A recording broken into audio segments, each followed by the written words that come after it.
Uh, what I wanted to point out, there's a big opportunity for probably two people, and probably they'd be two different people, to help me with two tasks that are structurally similar. In other words, to describe this greater openness and larger scale and so on that some of my, personality profile has introduced us to, as a kind of metaphor for the fact that we've already been talking about 8 billion people being affected versus 1 billion, and like really doing very big things beyond what people had proposed before. So one of those venues is writing a guest blog posting for Alan Showalter about how I influenced or may have influenced or possibly influenced Leonard Cohen. And the other is this Discovery Lab thing where we would come out as a company, nobody knows anything about us because there's been no statement or anything for years and years and years. And so, and I don't expect it to have the usual outcome. The usual outcome in, Discovery Lab is somebody there gets interested in you and starts to, invest financially and all that kind of thing. The other thing that can happen is you get advisors, people who can help you grow your company and so on. I don't think exactly that either of those things would happen, but it would be very nice to see what interactions we get in presenting these larger scale ideas. And, narrow AI solving systemic racism, climate emergency, nuclear war, colonialism, male aggression, COVID-19, and multiple instances of self. So FOMO's gone. Yeah. So those 7 things, right? So I mean that is like many fold more action than anyone else is sort of proposing. But we are not proposing that we're going to do everything. We're just going to stimulate other people to do it.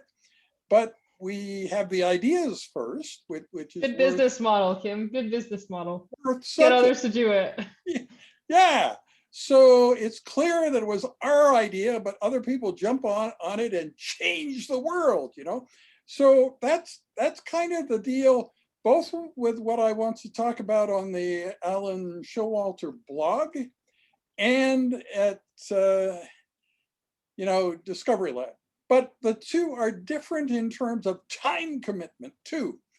The Alan Showalter thing is a logical part of the book that we're writing, is sort of long-term. I've been friends with him a long time. Leonard Cohen had 2 physician friends, you could say, Alan Showalter and me. He was probably much closer to Alan, but anyway, there's that side of things. The Discovery Lab is nice and contained. And as far as I'm concerned, the assignment for whoever's helping me is over June 22nd. That's when we present, and they don't have anything to do after that.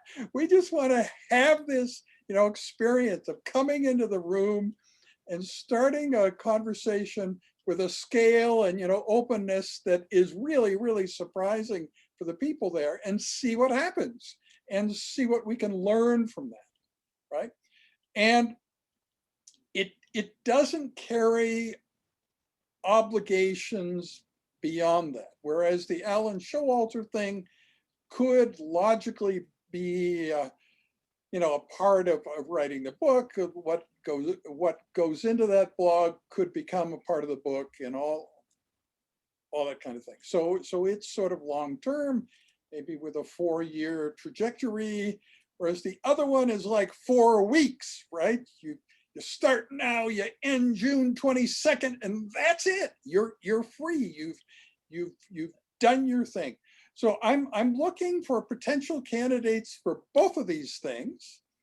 And I think it's going to seem like, it's really not for the people that it's not for. But with any luck, there'll be two people who really find this appealing. So yeah. Or maybe the same person. I don't know.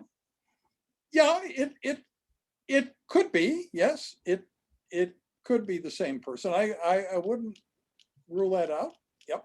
So it could be the same person. Anyway, that's what I wanted to talk about. And while I'm at it, to make use of my other backgrounds here. So this is the idea of story and the importance of story, and whether we need help with our story or whether we've actually got our story just completely in hand, right? And this is the idea of changing the world. Sort of similar to that other picture, except it's a male person rather than a female person. And maybe it's a female person who likes to dress like a male. Could be anything. Yes, that's true. Maybe they're not even a person. Maybe May not they're just a even be cardboard human. cutout. Yes, could an be alien. coroplast, could be a coroplast cutout, or a machine. That's true. And then this is Cabot Tower at the top of Signal Hill. And the audience will be divided by people who've heard the story, me almost dying on Signal Hill too often, and they never want to hear it again. Or the people say, what? You almost died on Signal Hill? Wow, it's so interesting. But anyway, I'm thinking maybe we can work that into the metaphor for whatever we're going to call this larger entity, that does like sort of planetary stuff, right? Not falling to death on Signal Hill, or daring to fall to death on Signal Hill. Yeah. It could go both ways, right? Cliff face or something, or outcropping, right? Rock, I don't know. Yeah, so I think we're still searching for the term, but it should sound big, it's got to sound big. And Kim's yet, big plan. big word for big plans. Yeah. So people could also help us with that metaphor and figure out how to start talking about this stuff that is really beyond what a startup company, or really any company, can do by itself. And particularly if you weave in timeless content, creating that's it for the long run, right? Yeah. Creating a video or something written that works for decades.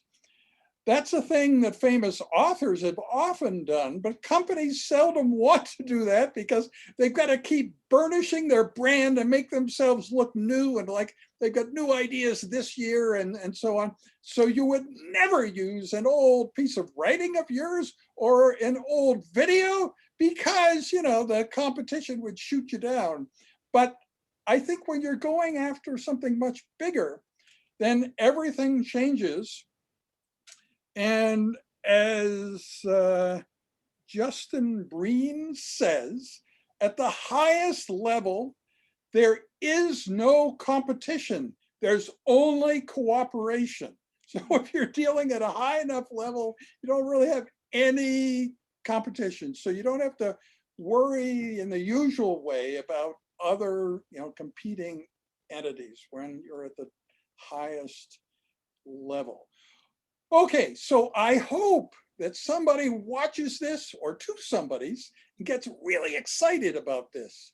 And yeah, so anyway, so I'm going to stop recording now so I can go back to normal conversation with Jing.